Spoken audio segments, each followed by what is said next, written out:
ओ ओ वर्णानां संघानां रसानां छंदसामपि मंगलानां च कर्तारौ वंदे वाणी विनायकौ। राम को नाम सदा मिश्री, राम के नाम की है प्रभुताई।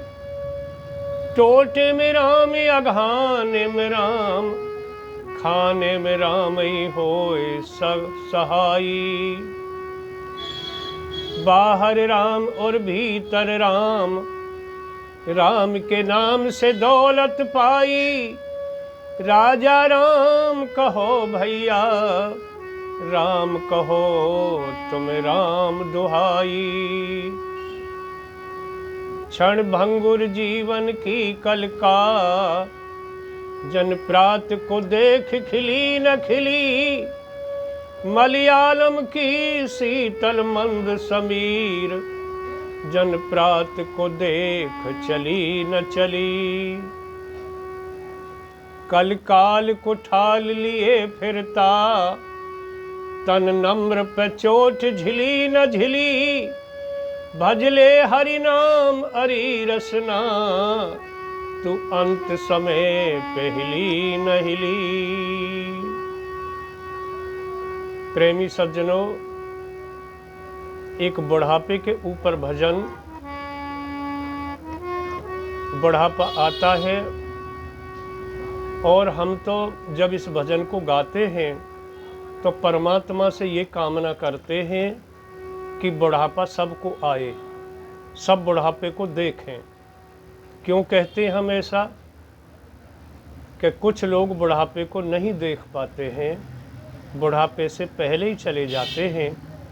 इसलिए हम परमपिता परमात्मा से कामना करते हैं कि सबको परमात्मा लंबी उम्र दे और बुढ़ापा आए।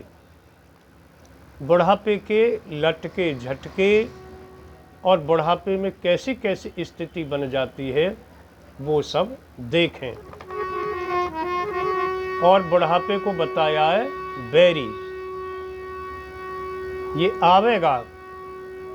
अरे बैरी आवेगो, देखियो रे बैरी आवेगो। अरे बैरी आवेगो, देखियो बैरी आवेगो। भैया ओ भैया, ले ले राम को नाम, बुढ़ापो रे बैरी आवेगो।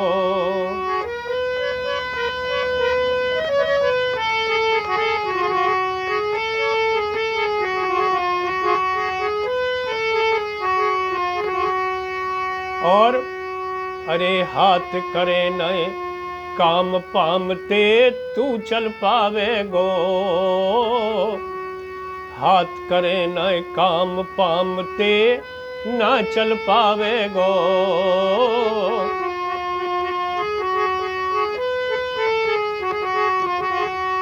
अरे रास्ता चलो न जाए, रास्ता चलो न जाए, पकड़ के रे फिर चल पावेगो।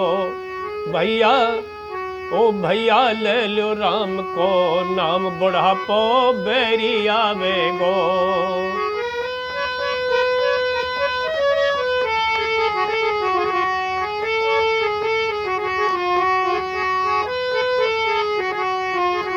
जब बुढ़ापा आ जाता है तो या तो छड़ी हाथ में आ जाती है, या दीवारों का सहारा लेना पड़ता है, या पोते आदि का सहारा लेना पड़ता है, कंधा पकड़ के चलना पड़ता है। और आगे अरे दांत होए बेकार जीभ से, तू तुतलावेगो।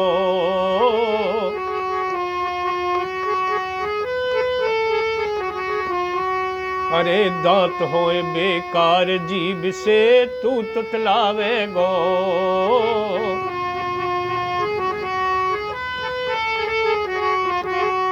अरे आँख दिखावे आँख कान ते, ना सुन पावेगो। आँख दिखावे आँख कान ते, ना सुन पावेगो। भैया ले ले राम को नाम बुढ़ापो बैरी आवेगो।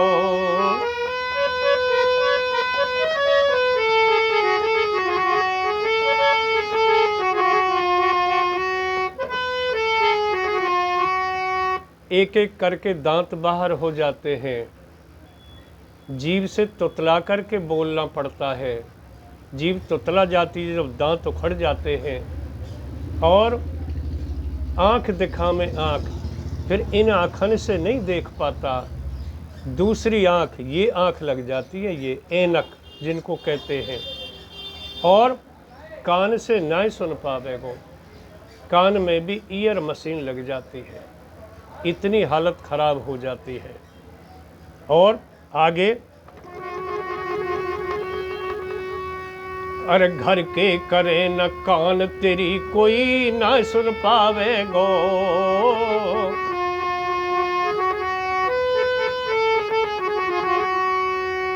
अरे बुढ़ापे बाब रे तोय आए मोहान, बैरी भय माने नहीं घर के करे न कान।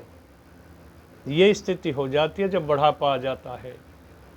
अरे बुढ़ापे बाब रे तोय आए मोहान, बैरी भय माने नहीं और घर के करे न कान। बैरी भी भय नहीं मानते हैं और घर के कान नहीं लगाते, बातों पर अनसुनी कर देते हैं। ये बुढ़ापे के कुलक्षण हैं।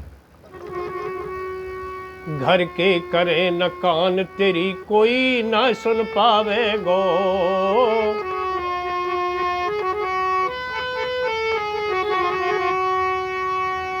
घर के करे न कान तेरी कोई ना सुन पावेगो।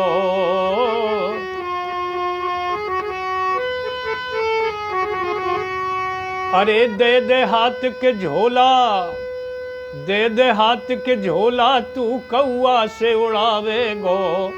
भैया ले ले राम को नाम बुढ़ापो बैरी आवेगो।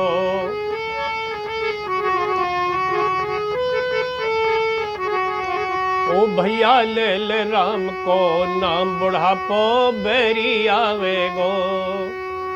जब ऐसी स्थिति बन जाती है कि चलने फिरने लायक नहीं रहता, खाट में ही पड़ा रहता है, आँखों से दिखाई भी नहीं देता, कानों से सुनाई भी नहीं देता और आवाज़ भी साफ नहीं निकलती है, तो फिर जब कोई पेशाब को या गर्म पानी को किसी को मन करता है या किसी कारण से किसी को बुलाना चाहता है, तो फिर इस तरह से हाथ के झोला से बुलाता है और ऐसा लगता है जैसे ये बुढ़ा कौवा उड़ा रहा हो।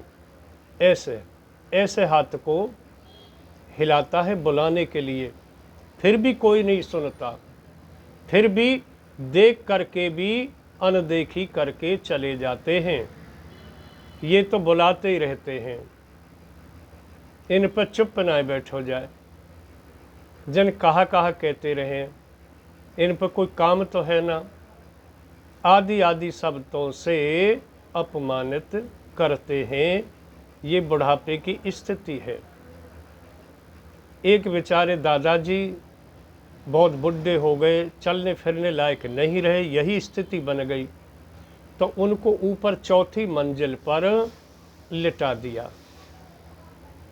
अब उनको किसी चीज़ की ज़रूरत पड़े तो वो आवाज़ तो नहीं दे पाते थे और आवाज़ ऊपर से नीचे नहीं आती थी, तो उनके पास में उनकी खाट पर एक घंटी रख दी, बजने वाली घंटी, जो पूजा की घंटी होती है, बेटे ने। और कहीं पिताजी किसी चीज़ की ज़रूरत पड़े करे तो ये घंटी बजा दे करना, खाने की ज़रूरत पड़े, पानी की, चाय की, तो घंटी बजा दी। वो घंटी बजा दिया करते थे, खाना पहुंच जाता था, चाय पहुंच जाती थी, पानी पहुंच जाता था, आदि आदि। एक दिन क्या हुआ, उनका पोता वो खेलता खेलता उस घंटी को ले गया। अब उस दिन उनको घंटी खाट पर मिली नहीं, तो घंटी नहीं बजाई। तो पुत्र वधू ने न रोटी पहुंचाई न चाय पहुंचाई। सोचा पिताजी पता ना कैसे घंटी ना बजा रही, तबीयत खराब है या भूख ना लग रही। क्या मन में सोचा, या घंटी नहीं बजी, आवाज़ नहीं आई तो कुछ भी ऊपर नहीं पहुंचा। शाम को बेटा गया, बेटा ने पूछी पिताजी और रोटी पानी खा लें? कि ना भैया आज तो कुछ ना खायो। कि क्यों? कि आज तो रोटी आई नहीं, न चाय आई, कि तुमने घंटी ना बजाई। कि मो घंटी है मिली ना, है ही नहीं तो घंटी। बेटा ने अपने बेटा से यानी पोते से पूछी, घंटी कहाँ है रे, तू तो ना लेगो घंटी? वो देख के घंटी लायो कि हाँ मैं ही लेगो। वहाँ ने घंटी ला के दई। तो कहने का तात्पर्य ये है, सार ये है कि ऐसे ऐसे विकल्प बनाए जाते हैं, अनेक उपाय सोचे जाते हैं इस वृद्धावस्था में। ये तो शहर का उदाहरण दिया, एक गांव का सुन लीजिए। गांव में लंबी चौड़ी जगह होती है। ऐसे ही दादाजी आंगन में बैठे थे। पहले आंगन में बैठ के रोटी खाते थे। दिखाई कम देता था, कानों से सुनाई भी कम देता था। वो रोटी खाने के लिए बैठे। पुत्र वधू थाली में रोटी लाई, चार और सब्जी लाई, चाय का गिलास लाई और उनके सामने रख गई। एक कुतिया बड़ी सातिर थी, काली कुतिया, चुप चोर कुतिया आई चुप चुप और चारों रोटी ने मुंह में दबा के थाली में थे और ले गई। अब पिताजी सोच रहे कि रोटी आ रही होंगी, रोटी आई ना। कछु देर पीछे फिर आवाज़ लगाई कि बेटी रोटी ना ला रही? कि पिताजी में रोटी दे तो आई, कि थाली में तो ना है रोटी। बहू बाहर लेकर के आई तो तनक दूर को जाकर देखी तो कुतिया खा रही चारों रोटी ने। कहने का मतलब है ये स्थिति हो जाती है इस वृद्धावस्था में। भैया ले लो राम को नाम, बुढ़ापो बेरी आवे गो। अरे बेरी आवे गो, देखियो बेरी आवे गो। भैया ले लो राम को नाम, बुढ़ापो बेरी आवे गो। तो उस परम पिता परमात्मा से कामना करते हैं कि ये बुढ़ापा सबको आए, सब देखें। और इसमें ये बात छिपी हुई है कि ये लंबी आयु की कामना है। ऐसी कामना करते हैं। यहीं विराम देते हैं इस भजन को।